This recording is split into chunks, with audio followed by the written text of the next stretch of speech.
या हैदराबाद गॅझेटियरचा जो जी आर आहे 2 सप्टेंबरचा, त्यामध्ये प्रतिज्ञापत्र सादर करून तुम्हाला दावा करता येईल की मला कुणबी प्रमाणपत्र द्या, अशी जी तरतूद आहे ती असंविधानिक आहे, असं कुठेही होत नाहीये. पण महाराष्ट्र सरकारनं जी आर काढून प्रतिज्ञापत्राची जी तरतूद केलेली आहे तिलाच आम्ही आव्हान करू असं छगन भुजबळ म्हणालेले आहेत. तर तुम्ही या प्रतिज्ञापत्राच्या तरतुदीकडे कसं बघताय? भुजबळांनी ह्या बाबतीतला जो अस्तित्वात असलेला कायदा आणि रूल्स वाचले पाहिजे. आत्ताही कोणत्याही जातीच्या माणसाचं जेव्हा ऍप्लिकेशन जातं तेव्हा त्याला एक प्रतिज्ञापत्र जोडावंच लागतं. त्या प्रतिज्ञापत्राबरोबर तो त्याच्यामध्ये त्याची वंशावळ लिहितो. जोडलेले डॉक्युमेंट सत्य प्रतिज्ञेवर सेल्फ अटेस्टेड करून तो देतो त्या ठिकाणी. ते अटेस्टेड करताना त्याच्या संदर्भातले जे जे पुरावे त्यांनी शाळेचा रेकॉर्ड आणला असेल, जन्म मृत्यूचा आणला असेल, ते रेकॉर्ड त्याला जोडताना ते सर्टिफाईड आणावं लागतं. त्याला नुसतं बिगर शिक्क्याचं ते चालत नाही. ते जोडल्यानंतर ही माहिती मी सत्य प्रतिज्ञेवर ही मी म्हणतो मी ह्या माणसाचा वंशज आहे आणि मला ते प्रमाणपत्र द्यावं.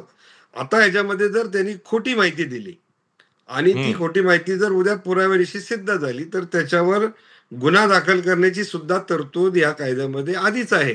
त्यामुळे हम्म. नव्याने ह्या जे आर मध्ये प्रतिज्ञापत्राचा जो उल्लेख केलेला आहे तो कायद्यामध्ये आणि नियमामध्ये असलेल्या जे काही प्रोव्हिजन्स आहेत त्याच्या अनुषंगानेच ते केलेलं आहे.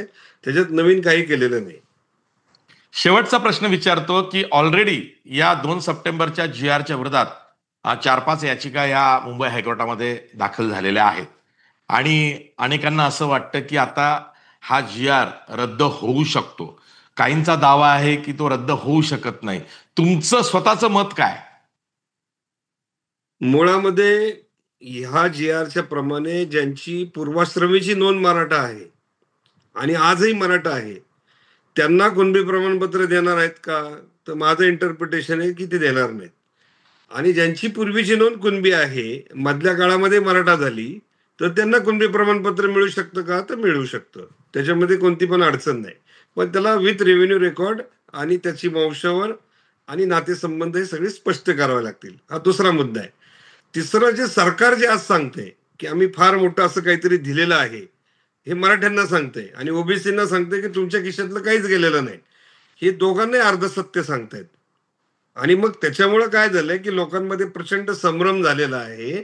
मुळामध्ये मी आजही सांगतो की महाराष्ट्रामध्ये 1967 सालापासून आज तागायत 39 लाख प्रमाणपत्र आणि आता मराठवाड्याची 2,57,000 दिलेली 41 लाख प्रमाणपत्र 2025 अखेर कुणबीची दिलेली आहेत आणि हम्म. त्यामध्ये 7,42,000 ह्या व्हॅलिडिटी झालेल्या आहेत. ह्यामध्ये 47 प्रकारची कुणबी आहेत. त्यामुळं जो काहूर माजवला जातोय की सगळे मराठी फौज में दौडे आणि पुढचं ओबीसीत जाऊन बसणार आहे. उलट माझा दावा असा आहे याच्यामध्ये की 2018 नंतर ज्यावेळेस नवी घटना दुरुस्ती करून ईडब्ल्यूएस आरक्षण आलं किंवा एसीबीसी आरक्षण आल्यानंतर मराठ्यांना सरसकट ओबीसी मधल्या 19% मध्ये जाण्याची त्या काळातली जी गरज होती ती नंतरच्या काळामध्ये राहिलेली नाही. आणि दुसरा मुद्दा आहे की एसीबीसी आरक्षण जर भविष्यामध्ये गेलं असं जर झालं हम्म. तर बाय डिफॉल्ट मराठा समाजाला ईडब्ल्यूएस मधलं आरक्षण त्याला मिळेल. फक्त त्याला राजकीय आरक्षणाचा लाभ मिळणार नाही. आणि राजकारणाकडे आता मराठा समाजाने पाठ फिरवण्याची वेळ आलेली आहे.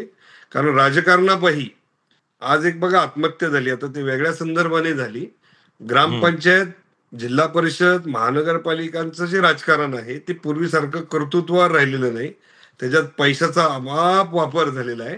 आणि हम्म. विशेषतः ह्याच्यामध्ये मराठवाड्याचं नुकसान काय आहे की पश्चिम महाराष्ट्रामधल्या पॉलिटिकल लोकांची गोडाऊन भाड्याने असतात, माथाडीची कॉन्ट्रॅक्ट असतात, काही ना काही त्याचे उद्योगधंदे असतात.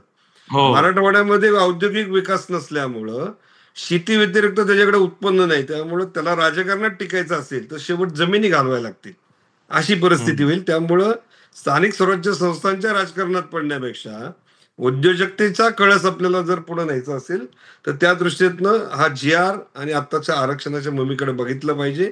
आणि विरोधक जे आता भुजबळ साहेब ज्या पद्धतीने करतायत, मला एक कळत नाही की प्रत्येक वेळेस मराठा समाजाने काहीतरी मागितलं की त्याला विरोध करायचा. मग त्यांनी एसीबीसीचं आरक्षण मागितलं, तिथं सुद्धा हीच लोक आतून विरोध करतात. म्हणजे आज शेंडगेंचं उदाहरण आहे. आज शेंडगेंनी आज अत्यंत बेताल वक्तव्य केलं. 25,000 कोटी रुपये म्हणे मराठा समाजाला दिले. आणि 25 वर्षात आम्हाला 2,500 कोटी. आता एवढा नालायकपणा तुम्ही का तुमचं कर्तृत्वाने सिद्ध करता?